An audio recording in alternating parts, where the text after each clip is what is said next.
we want to use game theory and step back and ask ourselves why this war is happening. Okay. Okay? Because once you figure out what the motivations of the players are, then you can figure out how far this goes, right? Because the players are trying to win, and they're going to try to win in a way that is at least harmful or the easiest way to win, if that makes sense. Yeah, it does, because it's kind of like poker. So say if I got an okay hand, I might bluff a little in the beginning or go in on a few blinds or something, but I'm not going to probably raise it to the end of the line because I know what I have. Right. I'm going to wait for another hand. Right. So let's look at game theory and ask ourselves, who are the major players in this game and what do they want? Okay. So you have the United States, of course. You have Iran.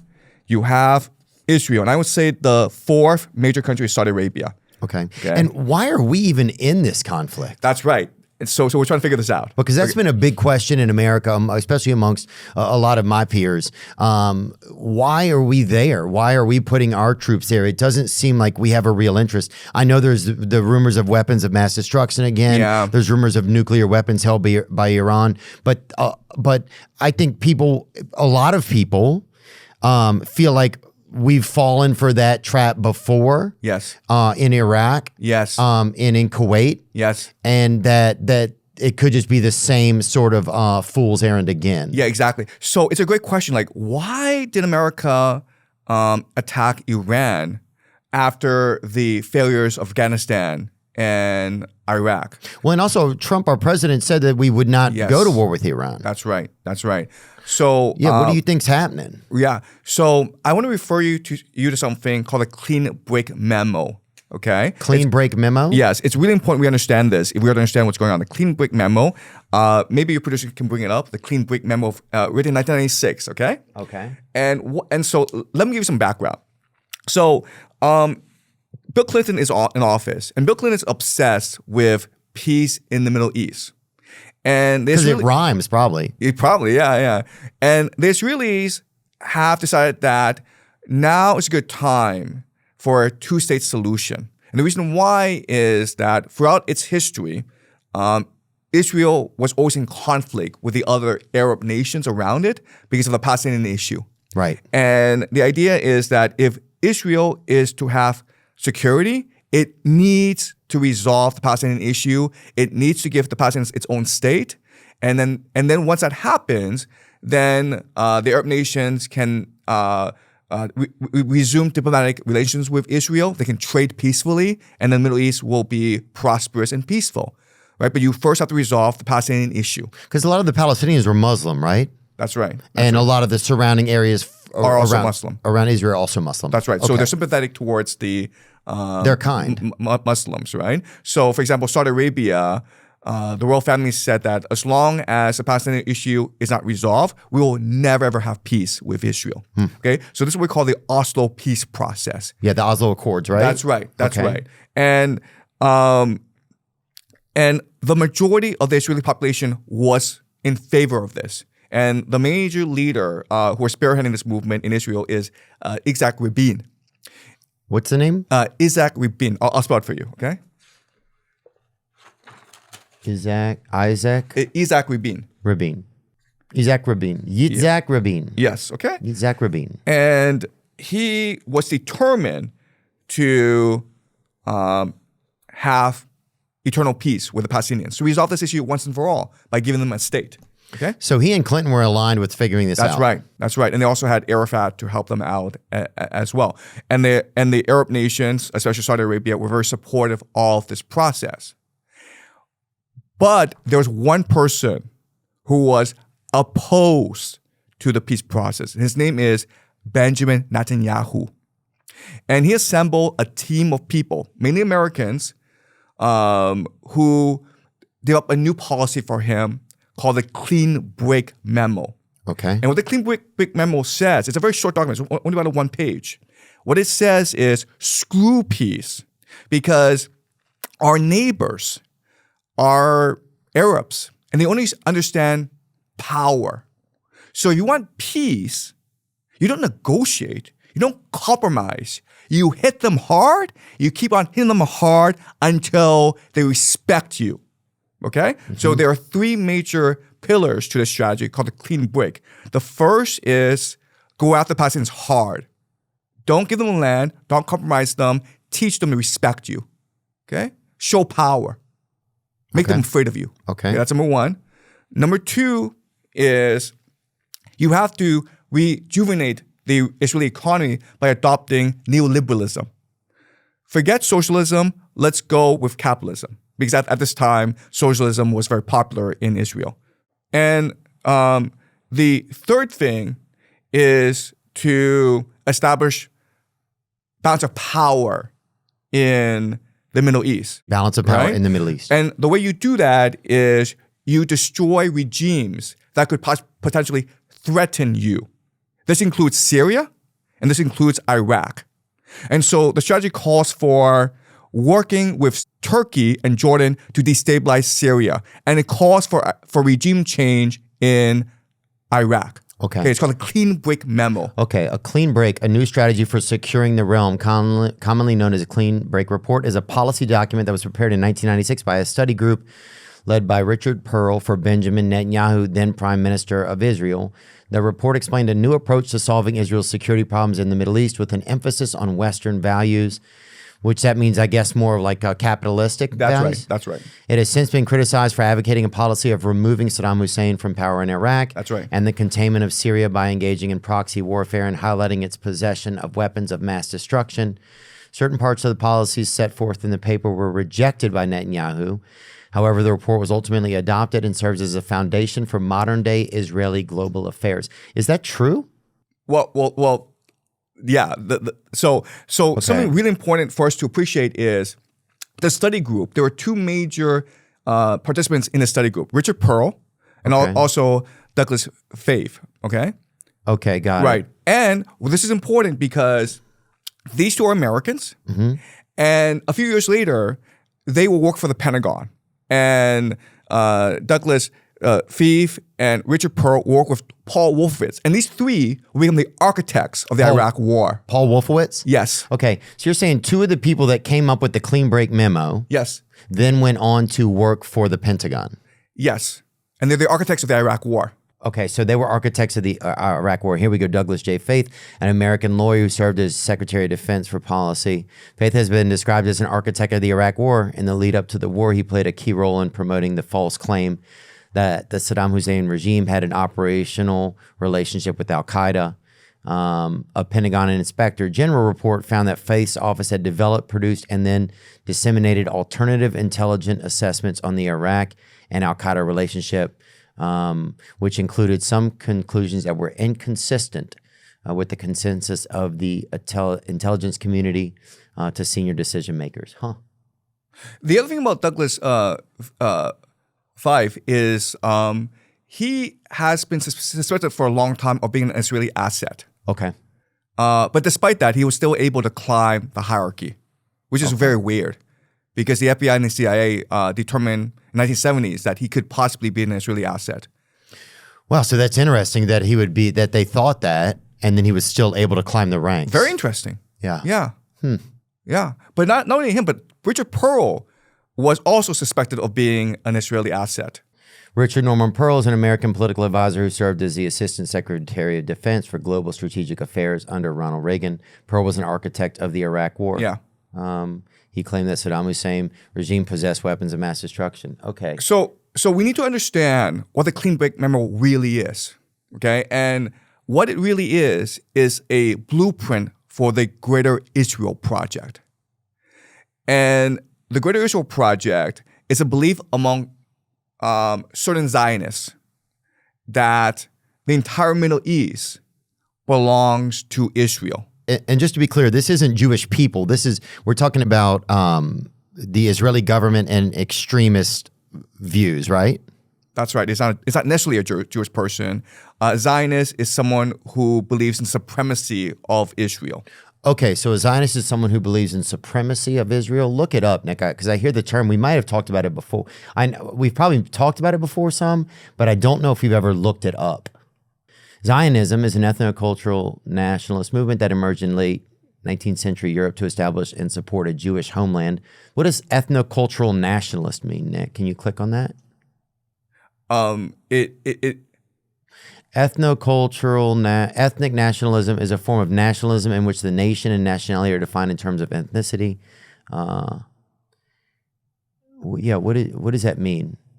Ethnocultural nationalism. What it really means is there are certain people, Zionists, who believe that God promised this land to the Jews and only the Jews. And therefore only the Jews should be in this land. Okay. And therefore the Palestinians have no right to be there. Therefore a two-state solution goes against the will of God. Got it.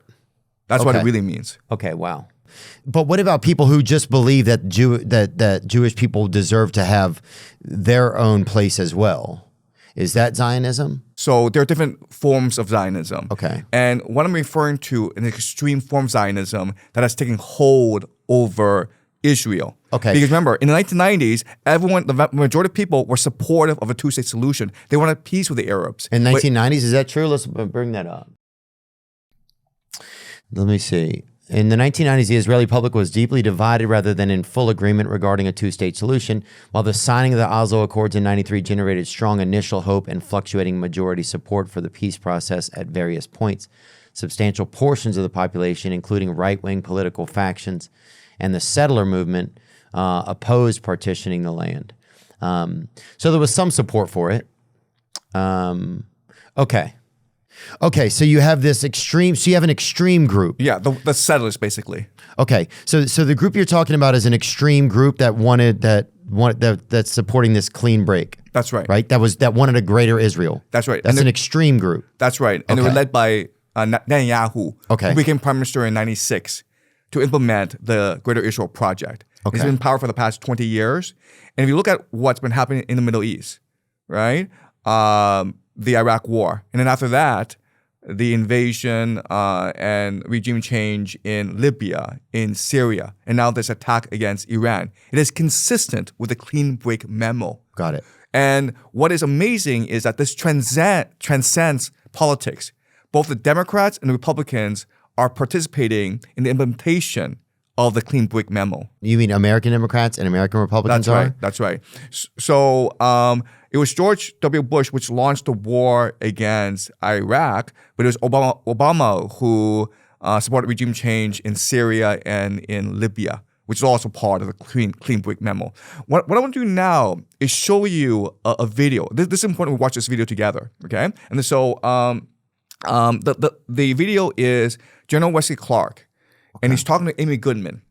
This is after 9/11.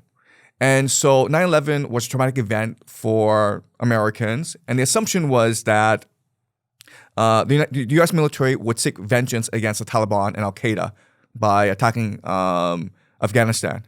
But what Wesley Clark says is, no. We're not just going after Afghanistan. We're going after 7 countries.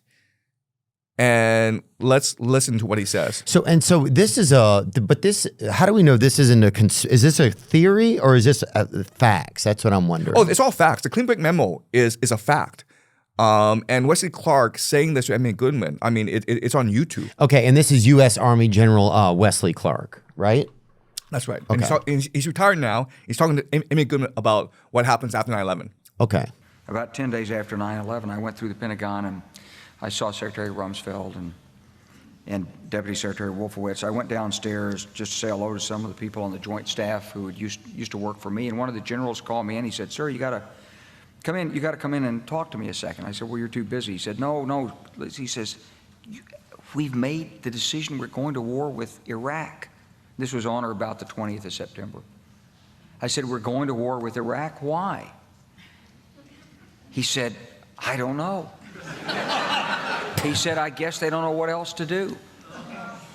So I said, "Well, did they find some information connecting Saddam to Al-Qaeda?" He said, No. He says, "There's nothing new that way. They just made the decision to go to war with Iraq."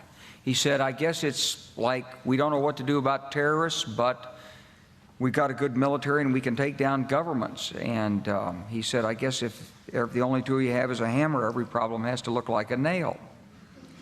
So I came back to see him a few weeks later, and by that time we were bombing in Afghanistan. I said, "Are we still going to war with Iraq?" And he said, "Oh, it's worse than that."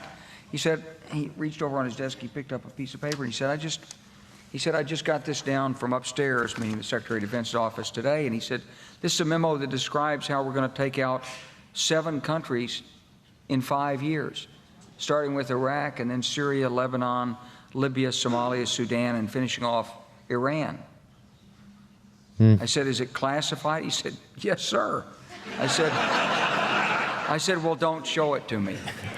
So you're saying that this is part of the clean break memo? That's right. That's Okay. right. Because how else can you explain what's going on? And again, this is General Wesley Clark has access to confidential Pentagon information. And he's saying that right after 9/11, they've already decided to go to war against the entire Middle East, finishing with Iran. And did we end up doing those things right there? Yes, we did. Well, not me, Yeah. not us. Yeah, Right. Yeah, no, not us. Yeah, I wasn't involved, right? I'm chill, yeah. Yeah. I definitely, I mean, I have issues with my neighbors sometimes because of their dog or whatever, but yeah. Wasn't me, man. yeah. Yeah.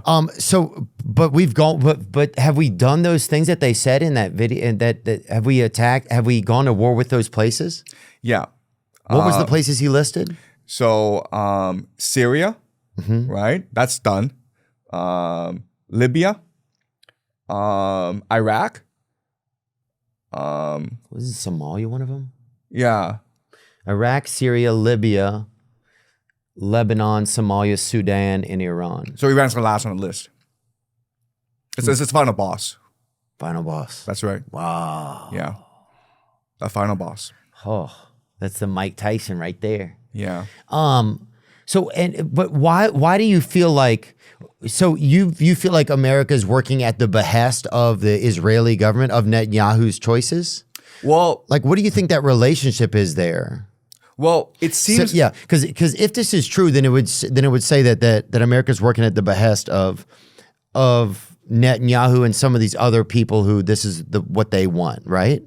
Or is this what we want? Yeah. So again, there's a pattern here, right? So I'm not trying to make a judgment. All I'm trying to do is point out a pattern that's emerging. Where in '96, they write the clean break memo encouraging Netanyahu to choose a path of war and dominance in the Middle East and to clean break away from the Oslo peace process. And that's exactly what he's been doing for the past 20 years. Okay.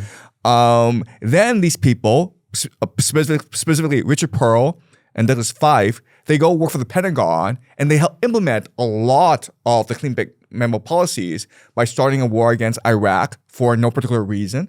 And then for no particular reason, what happens, the Americans attack Libya, Syria, destabilize the regime, cause millions of refugees to flow into Europe. And now we have this war in Iran, and we don't even know why Trump attacked Iran. And you point this out, like he's been saying for a long time that he would not do so. Yeah. So what's going on here, right? Like if the United States was not doing this at the behest of Israel, then how can we explain what's going on? Right. Right? Now, what I'll do now is use game theory to explain why Israel would want this.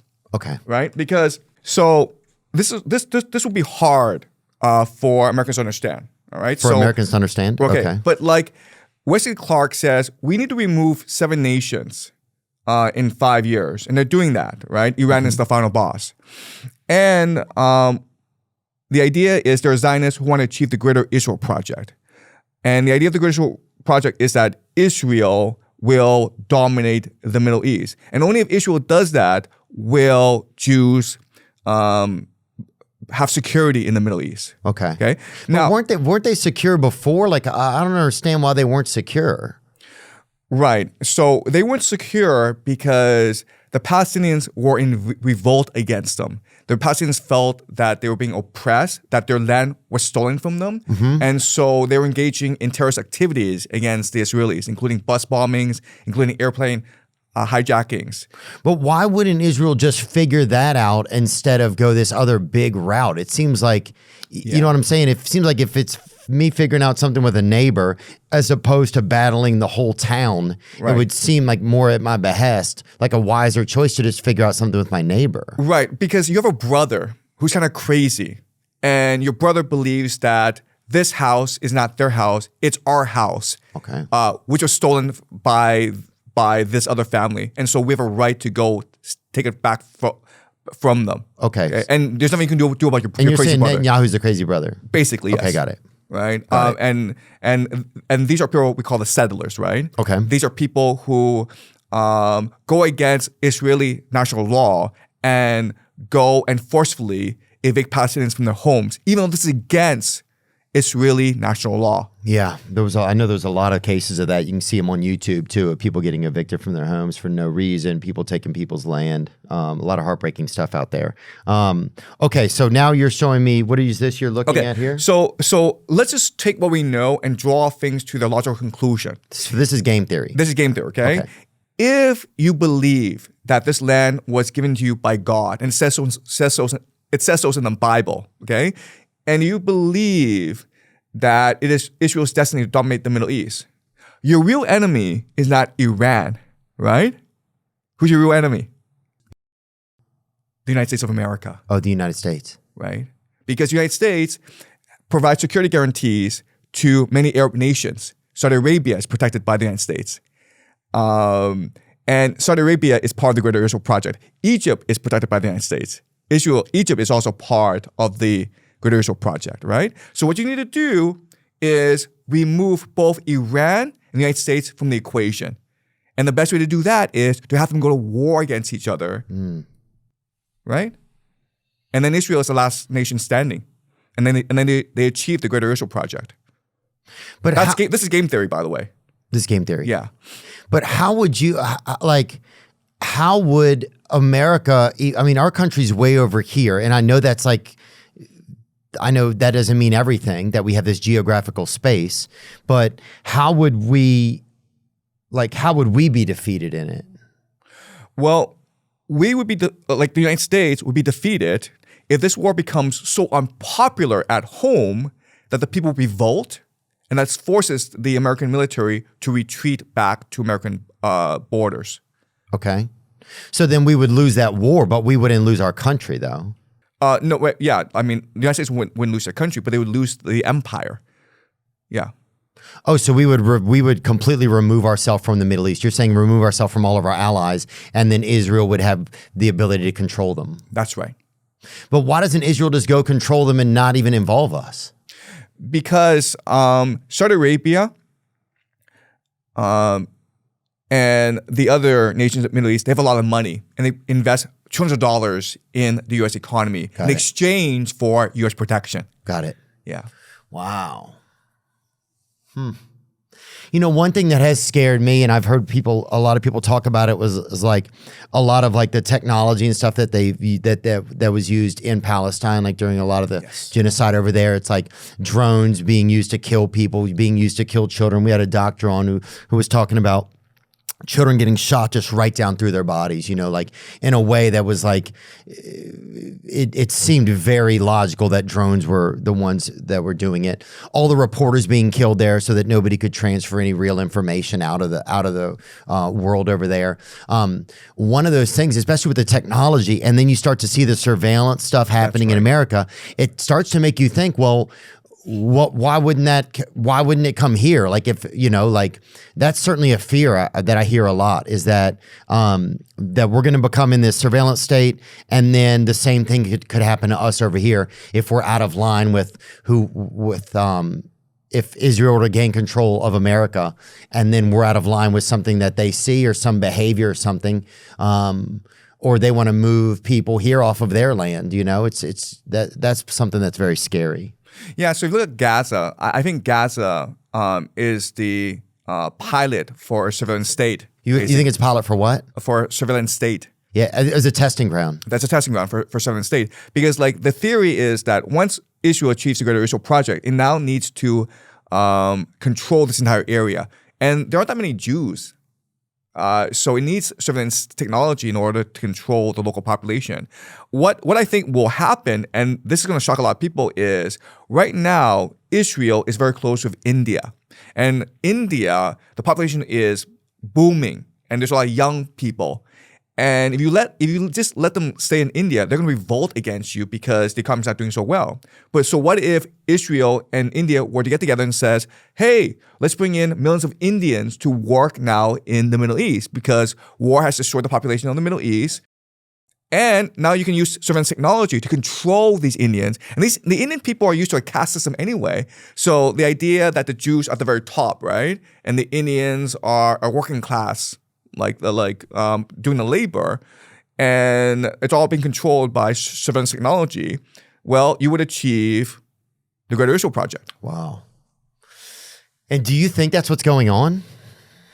I think that's the direction we're moving towards. Whether or not they will succeed, I can't really say, but I think that's the plan. But surely the people of Israel don't want to see all that, like they don't want to see so many people get killed and that sort of stuff happen. You think they want to?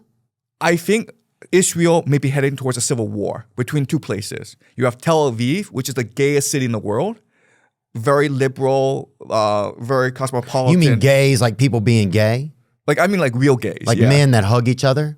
And women can hug each other too. Oh yeah, okay. I don't know what you're talking. I don't know if you're using it like hypothetically. Like homosexuals. Yes. Okay, gays. Yeah. Sorry. Yeah, just regular gays. Yeah. Yeah. I didn't know if we were talking about different, a different branch of gays, or I didn't know what was going on. Just gays. Yeah. And then you have Jerusalem. Yeah. Which is very conservative, very religious. So these are two competing visions of Israel, and unfortunately, the people in Jerusalem are the ones with the power, and they are extreme in their religious vision. Okay. Yeah. I know they have an election coming up over there. That's right. They do. Right? Yes. And so I just feel like, is that going to determine a lot? Because I feel bad for a lot of my Jewish friends here who do not want to be associated. It's heartbreaking to them. My friend Michael's always talking to me. It's like, to make sure just because Israel doesn't mean Jewish people. It doesn't mean it's the government. That's right.